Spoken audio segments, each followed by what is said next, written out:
1:28. Eric Swenson will be here soon. How do you want to do this? Eric Swenson's going to make a movie. Everyone in the art world is going to see it. Good. Yeah.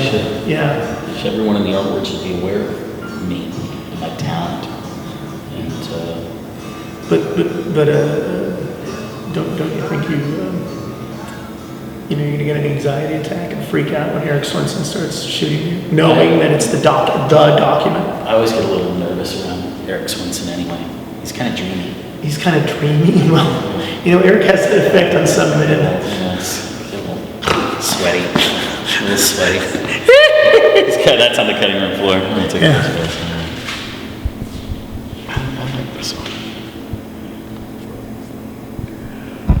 Are you still you're just rolling? You're just rolling with it. You get a cut on this, right? I get final cut approval, right? Okay. Who's she? There's a woman that I once slept with in Fresno, California, in the mid-1980s. Yeah. She didn't really physically look like that, but that was the expression on her face when I was leaving. Like she was mad at herself or happy, or? I think she was a little disappointed in me and probably also herself. Okay. And that's not an uncommon reaction to sleeping with me. Who's this? That is also someone I slept with in Fresno.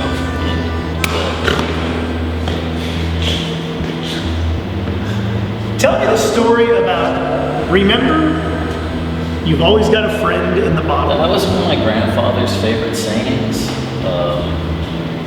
My grandfather had a lot of sayings, and I've tried to remember them, and that's not my grandfather there, but my grandfather said a lot of things. One of the greatest things he said to me was that he likes his coffee strong and black, and his women white and weak.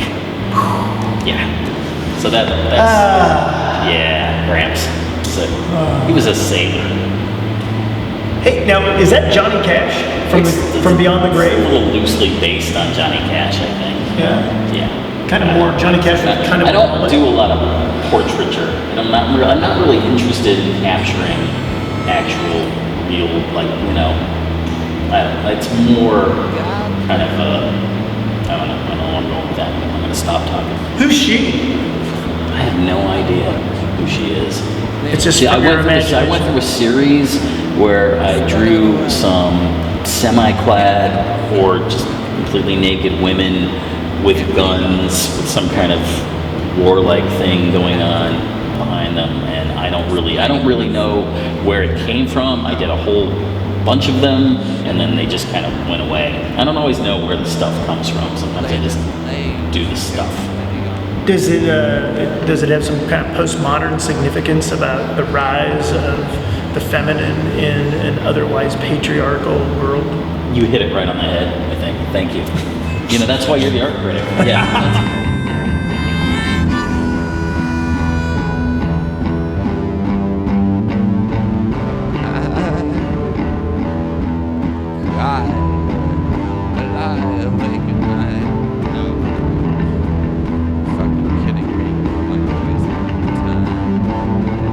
This one looks like Santa Claus, kind of a decrepit Santa Claus eating a cookie.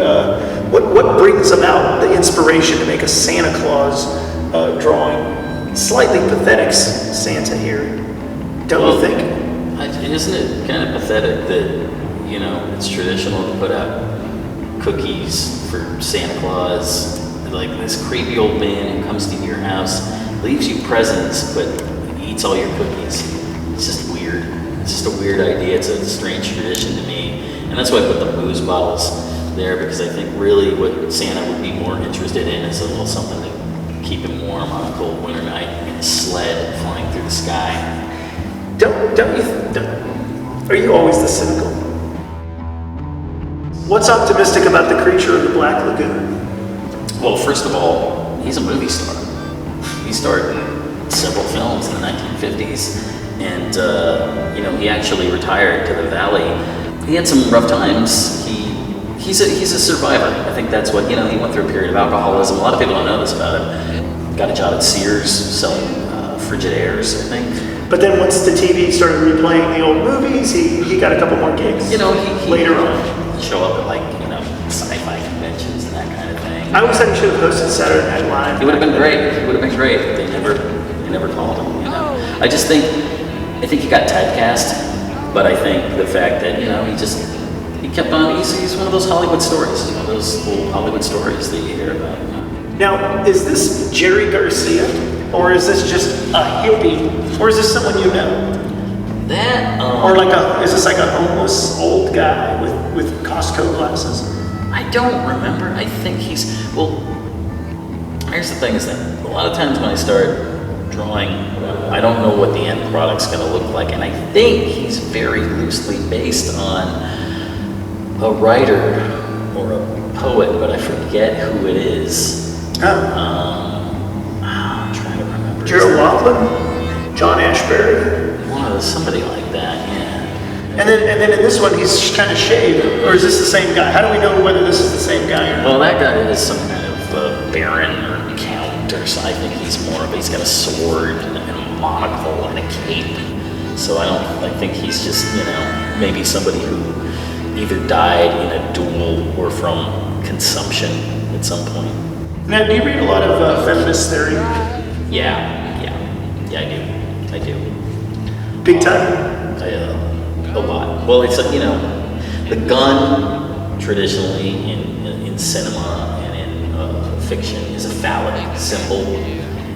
I think I'm just sort of fascinated by as because you've been through a few of them.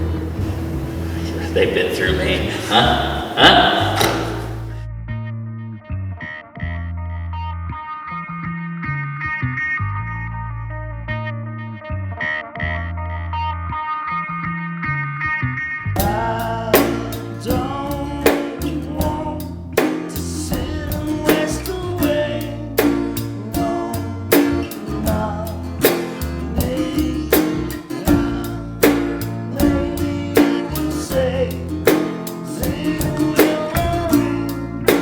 We have the original artwork, and then we have, in your new coloring book, we have, you can color it.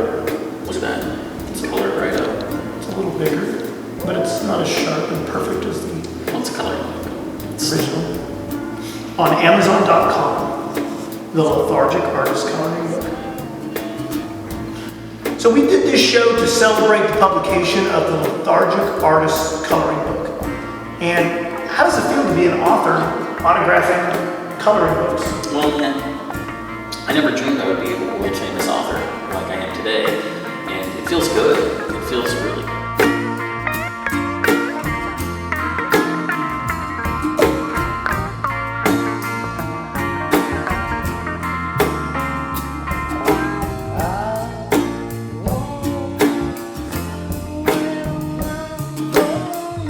Pat, how do you want to be remembered as an artist? I think, if I'm really honest about it,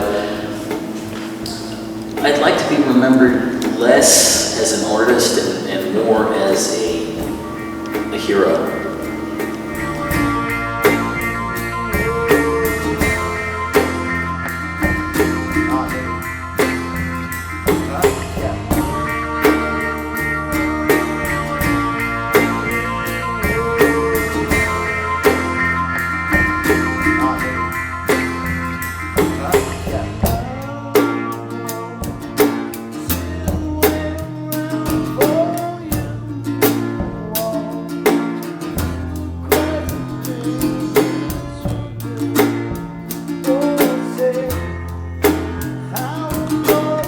Art saves lives, man, and that's why I got into this whole dirty business. Do you look at art more as kind of the mouth to mouth?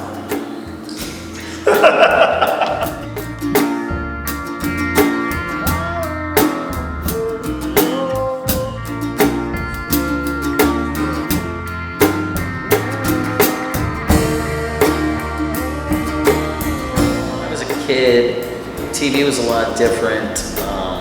You know, there were really only 13 channels, and the cheapest thing for them, before the age of infomercials, the cheapest thing for television stations to show were reruns of old movies. And so, you know, a lot of black and white, a lot of old, you know, kind of pulp, like film noir, detective things. It was the detectives and monster movies. It was like Bogart and monsters, you know, it was all these great, and you know, that black and white, that kind of, you know, really gritty kind of feel, like it just kind of, I don't know, sticks with you, you know.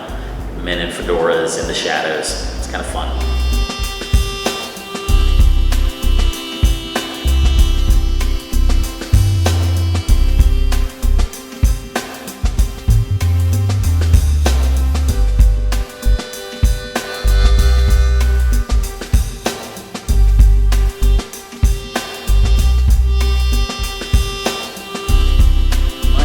Advice for Matt Gleason as a dealer would be to sell more of my work more often. I think that would just be really good for him and for the world at large, and I'll be honest, and for me a little bit too, you know, but I'm more concerned about, you know, getting my art out into the world for the world. You know, I'm a giver.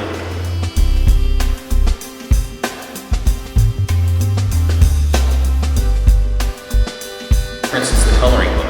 If people are sitting at home with my coloring book and some crayons, they're not out killing one another. You know, they're at home coloring. And that alone, it's a peaceful thing. If you're smart enough and you're looking at my stuff, I think you can clearly see that world peace is my ultimate goal. And I think we're very close now to with this show alone, to achieving that. We're one step closer.